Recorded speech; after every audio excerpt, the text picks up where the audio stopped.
이번 시간에는 이온에 대해서 배우겠습니다. 일단 이온이란 원자가 전자를 잃거나 얻어서 전하를 띠는 입자예요. 그래서 만약에 전자를 잃게 되면 마이너스를 잃었으니까 플러스 전하를 띠게 돼서 양이온이 되는 거죠. 그래서 플러스 전하량이 마이너스 전하량보다 크게 되니까 양이온이 된다. 그래서 플러스 전하를 띠게 된다. 그리고 음이온 같은 경우는 전자를 얻어서 마이너스 전하를 띠게 된다. 얘는 반대로 플러스 전하보다 마이너스 전하가 더 많은 거죠. 왜냐면 전자를 더 얻었으니까 마이너스가 늘어난 거죠. 그래서 음이온을 띠게 된다. 음이온은 부호가 마이너스죠. 밑에 그림도 보면 양이온을 형성할 때는 전자를 잃게 돼서 마이너스를 잃었으니까 전체적으로 플러스를 띠는 양이온이 되는 거고, 음이온이 형성되는 과정에서는 전자가 밖에서 들어왔죠. 그럼 마이너스가 늘어났죠. 그래서 마이너스 전하량이 더 플러스 전하량보다 더 많아졌으니까 음이온이 돼서 마이너스 전하를 띠게 된다. 다음 페이지로 넘어갈게요. 이제 이온의 표시 방법을 볼게요. 이온식을 쓰는 방법을 볼 건데, 일단 먼저 원자를 써주고 전하의 종류를 우측 상단에 표시해주는 거예요. 그리고 양이온이니까 잃은 전자의 수를 표시해줘야 돼요. 그런데 나트륨 이온이 될 때는 전자를 한 개밖에 안 잃어요. 그래서 한 개를 잃을 때는 1 표시를 하지 않는 거죠. 그냥 빈칸으로 놔둔다. 그리고 오른쪽에 황화 이온을 보면은 일단 황의 원소 기호를 써주고, 황화 이온은 음이온이라서 마이너스를 써주고, 그리고 이온이 될 때 전자를 2개를 얻었어요. 그러니까 2-라고 써주는 거죠.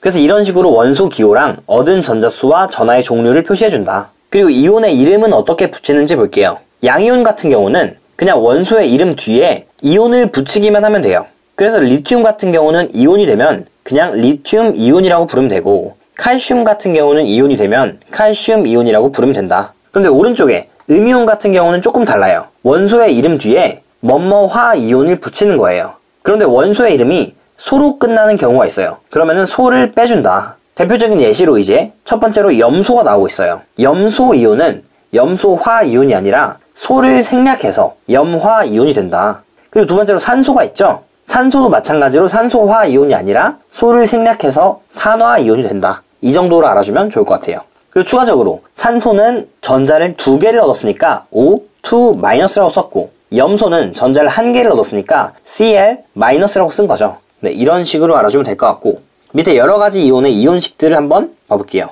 먼저 양이온부터 보면은 지금 왼쪽 라인은 쭉 다 그냥 플러스죠. 플러스 이온은 전자를 1개를 잃은 거다. 그리고 오른쪽에는 2+가 지금 쭉 있죠. 그럼 얘네들은 전자 2개를 잃은 거고, 마지막에 알루미늄 같은 경우는 전자를 3개를 잃은 거죠. 그리고 음이온도 마찬가지로 맨 왼쪽에는 다 마이너스예요. 그럼 전자 1개를 얻은 거죠. 그리고 오른쪽에는 지금 다 2-죠. 그럼 전자 2개를 얻었다. 그런데 지금 특이한 애들이 몇 개 있어요. 바로 이 암모늄 이온과 수산화이온, 질산이온, 황산이온, 탄산이온, 이런 애들이 있는데, 얘네들은 다원자 이온이라고 불러요. 원자가 여러 개가 합쳐져서 이온이 된 애들을 다원자 이온이라고 부르는 거죠.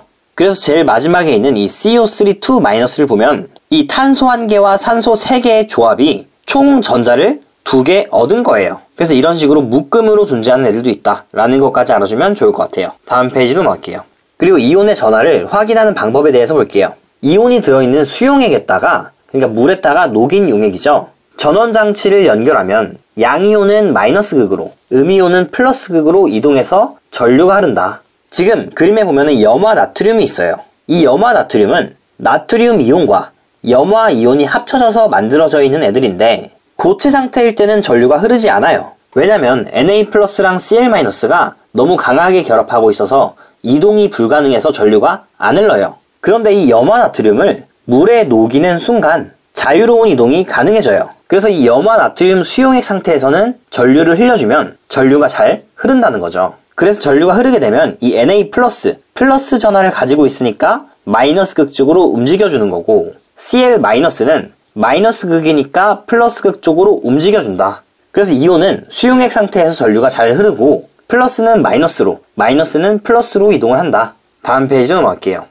이제 앙금 생성 반응에 대해서 볼게요. 일단 앙금이 무엇이냐면 양이온하고 음이온이 반응해서 생성되는 물에 녹지 않는 물질이다. 그래서 앙금 생성 반응 같은 경우는 수용액 2개를 섞었을 때 이온들이 반응하면서 앙금이 생성되는 반응이겠죠. 그래서 이 앙금을 생성함으로써 수용액에 들어있는 이온을 확인할 수 있는 거예요. 그래서 이제 대표적인 앙금 생성 반응 두 가지를 한번 봐볼게요. 먼저 염화나트륨 수용액과 질산은 수용액의 반응이 있죠. 이 반응에서는 은이온과 염소이온이 만나서 흰색을 띠는 염화은 앙금을 만들어요. 식을 보면은 AgCl 옆에 지금 밑으로 가는 화살표가 하나 있죠. 이 화살표가 바로 앙금 생성이 되었다는 것을 표시해 주는 거예요. 그리고 앙금이 생성되게 되면은 물에 녹지 않고 가라앉아요. 밑에 그림을 보면은 염화나트륨 수용액과 질산은 수용액이 있었는데 여기서 Cl-, Cl-와 Ag+가 만나서 AgCl 앙금을 만들어주는 거죠. 그래서 이 앙금을 자세히 봤더니 이런 식으로 흰색 앙금으로 나타난다. 그리고 위에 있는 이 Na+랑 NO3-는 반응을 하지 않았죠. 그냥 얘네들은 가만히 있는다. 반응하지 않는다. 그리고 두 번째 반응을 볼게요. 아이오딘화 칼륨 수용액하고 질산납 수용액을 섞었어요. 이때 납이온과 아이오딘 이온이 만나서 아이오딘화 납을 만들고 노란색 앙금을 만들어낸다. 밑에 그림을 또 보면은 아이오딘화 칼륨 수용액과 질산납 수용액을 섞었더니 혼합용액이 생기면서 밑에는 지금 PbI2 아이오딘화 납 앙금이 생성됐죠. 그리고 위에는 마찬가지로 반응하지 않은 K+랑 NO3가 있어요. 얘네들은 그냥 반응하지 않는다. 그러니까 만약에 우리가 이 수용액들이 정확히 뭔지 잘 모른다고 하더라도 섞어서 반응이 돼서 앙금이 나오는 걸 보면은 수용액에 들어있던 이온을 확인할 수 있다는 거죠. 다음 페이지로 넘어갈게요. 그리고 여러가지 앙금 생성 반응이 있는데 칼슘 이온과 탄산 이온이 만나면 이렇게 흰색을 띠는 탄산칼슘이 만들어지고 바륨 이온과 황산 이온이 만나면 또 마찬가지로 흰색을 띠는 황산 바륨이 만들어지고 구리 이온과 황화 이온이 만나면 검은색을 띠는 황화 구리가 만들어진다. 황화 구리 같은 경우는 여기 윗부분에 지금 이게 바로 황화 구리예요.